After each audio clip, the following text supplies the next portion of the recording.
मूकं करोति वाचालं पंगुं लंघयते गिरिं यत्कृपातमहं वन्दे परमानंद माधवम। शिक्षा और संस्कार में आपका स्वागत है। धर्म शिक्षक भर्ती परीक्षा के तैयारी के क्रम में आज का विषय है वेद क्या है। भारतीय दर्शन पर आधारित आज का प्रसंग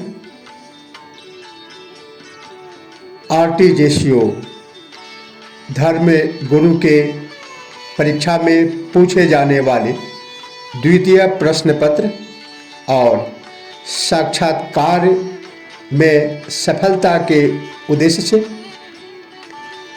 भारतीय दर्शन के आधार पर वेदों की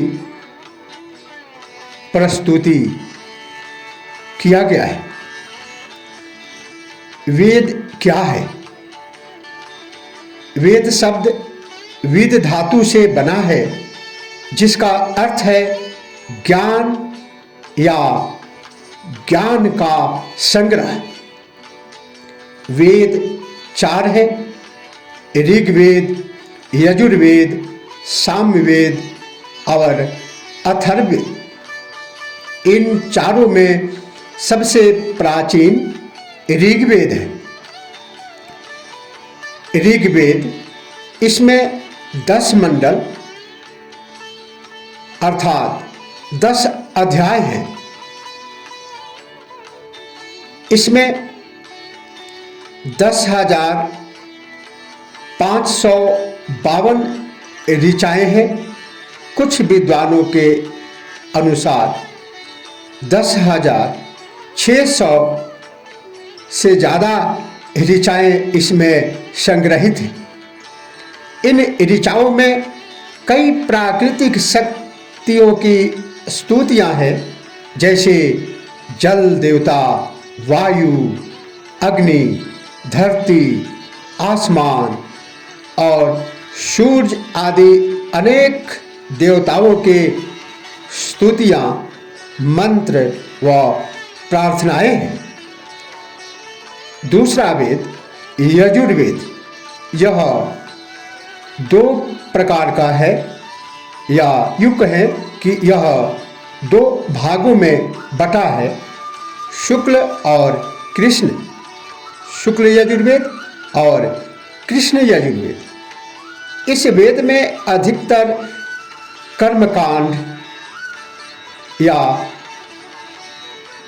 यज्ञ कांड के विषय में विस्तृत वर्णन है। इसमें 40 अध्याय और 1886 मंत्र है, 1886 मंत्र। सामवेद, इसमें 32 अध्याय और 460 ऋचाएँ हैं। इन ऋचाओं में अनेक देवी देवताओं की स्तुति और प्रार्थना है, जो कि संगीतमय है। इसके अधिकांश ऋचाएँ ऋग्वेद से लिए गए हैं। अथर्ववेद, इसमें 20 अध्याय और 730 ऋचाएँ हैं। इन ऋचाओं में एक ईश्वरवाद, ब्रह्म ज्ञान के अलावा अनेक यंत्र, तंत्र और विज्ञान के बारे में वर्णन है। विदेशी विद्वानों के मतानुसार वेदों की रचना काल करीब 4 या 5 हजार वर्ष पूर्व है, लेकिन भारतीय इतिहासकार एवं विद्वान बाल गंगाधर तिलक के अनुसार वेद करीब 8 से 10 हजार वर्ष पुराना है। परंतु सनातन धर्म का मत है, विद्वानों का मत है कि वेद अपौरुषेय है अनादि है, अनंत है। इन्हें समय के सीमाओं में बाधा नहीं जा सकता। इन प्रत्येक चारों वेदों को 4 भाग में बांटा गया है। मंत्र भाग या संहिता भाग, यह पद में है। मंत्र एवं मंत्र या जिसे संहिता कहते हैं, यह पद में है। दूसरा भाग है वेदों का, उसे ब्राह्मण भाग कहा जाता है और यह गद्यमय है, प्रोज। तीसरा भाग आरण्यक भाग है। इसमें उपासनाएं व दार्शनिक विचार प्रस्तुत किया गया है। चौथा भाग उपनिषद भाग, यह ज्ञान कांड है। इसे वेदांत भी कहा जाता है।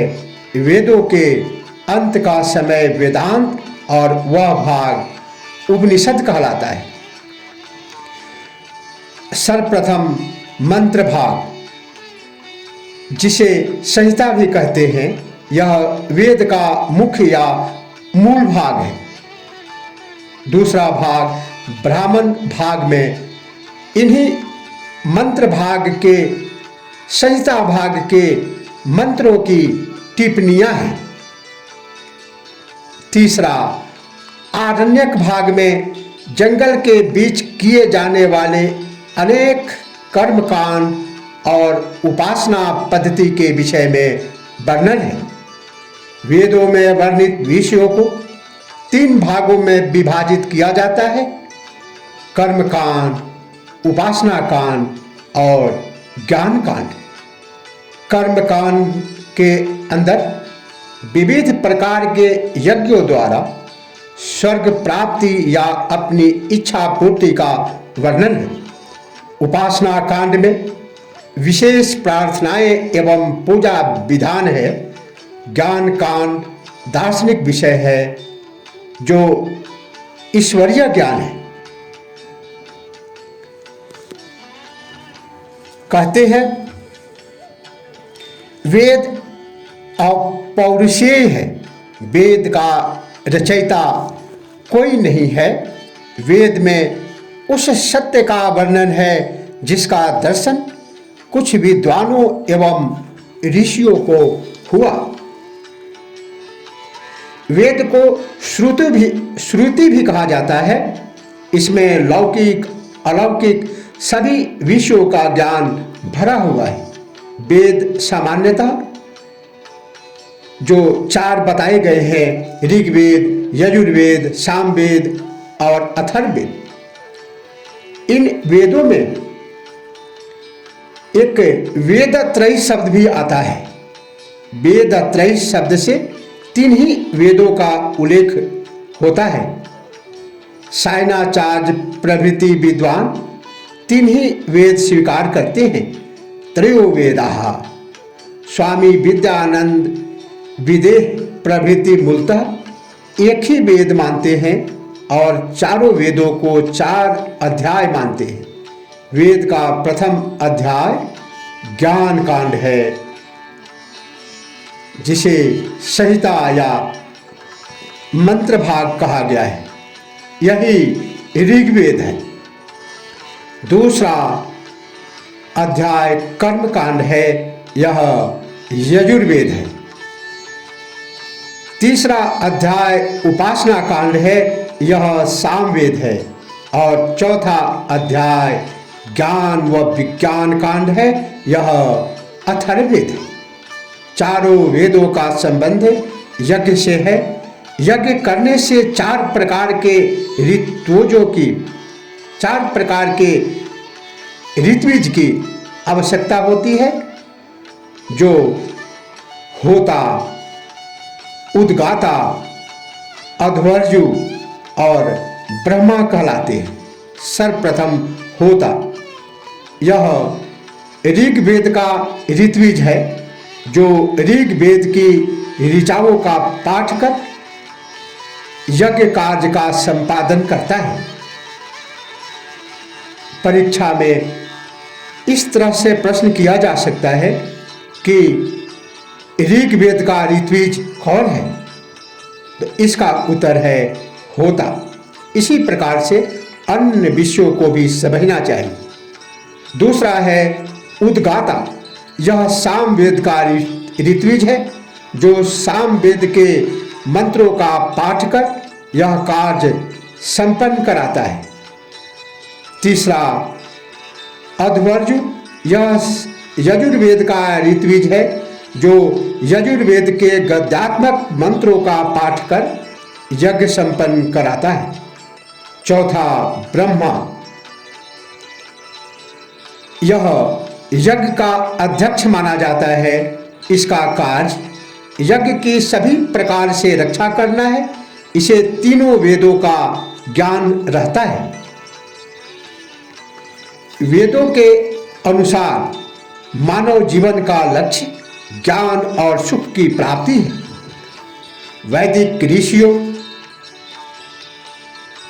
ने वैदिक ऋषिगण प्रकृति को देखकर उनके रहस्यों की जानकारी के लिए प्रयत्नशील रहे।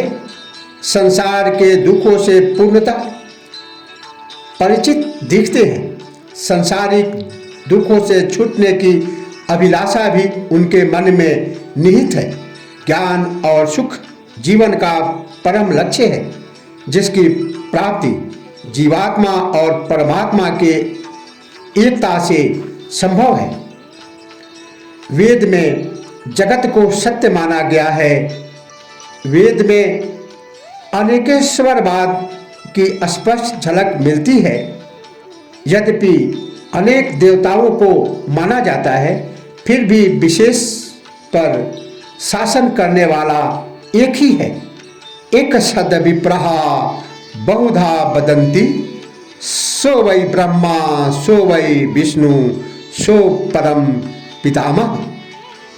इस मंत्र के अनुसार वेद एक ईश्वरवाद को प्राथमिकता देता है। विश्व की उत्पत्ति के संबंध में अनेक विचार मिलते हैं। वेद के नास दिया सूक्त, इसमें निर्गुण ब्रह्म का वर्णन मिलता है, जिसका मूल सत्ता से सब कुछ उत्पन्न हुआ है, जो समस्त वस्तुओं में विद्यमान है। उसे न सत कहा जा सकता है और न असत कहा जा सकता। न आकाश और न अंतरिक्ष ही था, मृत्यु भी नहीं था। वह केवल एक था। सर्वत्र अंधकार था, जल था, किंतु प्रकाश नहीं था। तपस से उस एक की उत्पत्ति हुई, आकाशवाणी हुई। तप रामचरितमानस में तुलसीदास ने भी कहा है, तपते अगमन कछु संसारा। तपस्या से, कोशिश से, बार बार अभ्यास से इस संसार में कुछ भी नहीं है जिसे प्राप्त नहीं किया जा सकता। हमारे शास्त्रों का कहना है कि ब्रह्मा, विष्णु, महेश आदि जो त्रिदेव हैं, उन्होंने भी यह सृष्टि निर्माण, पालन और संहार की शक्ति तपस्या से हासिल की है। तपस से उस एक ब्रह्म की उत्पत्ति हुई है। तपस एक अव्यक्त चेतन था, इसी से सृष्टि हुई। तपस्या से ज्ञान शक्ति, इच्छा शक्ति और क्रिया शक्ति उत्पन्न हुई। यहाँ पहल निर्गुण ब्रह्म की झलक मिलती है। इसे पाश्चात्य दर्शन में इनडेटरमाइनेट एब्सोल्यूट कहते हैं। मंत्र का प्रारंभ ऐसे होता है, ना सदाशितो सदाशित तदानीं ना सिदजो नो व्योमो परुयते। अर्थात जो कुछ है सो पहले नहीं था, जो कुछ नहीं है सो भी नहीं था। न पृथ्वी थी, न आकाश था, न उसके परे स्वर्ग लोक। मंत्र के अंत में ऐसे कहा गया है, इयं विसृष्टिर्यत आबभूव यदि वा दधे यदि वा न यो अस्याध्यक्षः प्रमेभ्यो मंतशो अंगवेद यदि वा न वेद। अर्थात यह सृष्टि जिससे उत्पन्न हुई है उसने इसे बनाया या नहीं बनाया। सबसे ऊंचे लोक में जो इसका अध्यक्ष है वह इसे जानता हो या वह नहीं भी जानता हो। वेद के अन्य सूक्त में अग्नि से जगत की उत्पत्ति मानी गई। कहीं यह भी वर्णन मिलता है कि सोम से पृथ्वी की, आकाश, दिन, रात, जल आदि की उत्पत्ति मानी गई है। इस प्रकार विश्व की उत्पत्ति के संबंध में वेद में अनेक विचार मिलते हैं। वेद में ऋत शब्द का बड़ा महत्व है। ऋत का अर्थ है जगत की व्यवस्था। ऋत को नैतिक नियम कहा गया है। इसे प्राकृतिक नियम, नेचुरल लॉ भी कहते हैं। ऋत समस्त जगत का आधार है। इसी नियम से सूर्य, चंद्रमा, तारे, दिन, रात आदि संचालित होते हैं और नियमित रूप से संचालित होते हैं। यह नित्य और सर्वव्यापी नियम है। ऋत नियम ही आगे जाकर कर्मवाद को जन्म देता है। वेद में पुनर्जन्म का विचार स्पष्ट नहीं है। स्वर्ग और नरक का भी स्पष्ट उल्लेख नहीं मिलता। कर्मवाद के अनुसार जैसा हम बोते हैं वैसा हम काटते हैं। जैसा हम कर्म करते हैं वैसा ही हमें फल मिलता है। वेदों को दो खंड में विभाजित किया जाता है, ज्ञान कांड और कर्म कांड। ज्ञान कांड में आध्यात्मिक चिंतन होता है और कर्म कांड में यज्ञ की महत्ता पर बल दिया जाता है। वेदों में क्या है, इससे संबंधित परीक्षा उपयोगी बातों को ध्यान रखकर आगे वर्णन किया जाएगा। तब तक के लिए जय हिंद, जय भारत।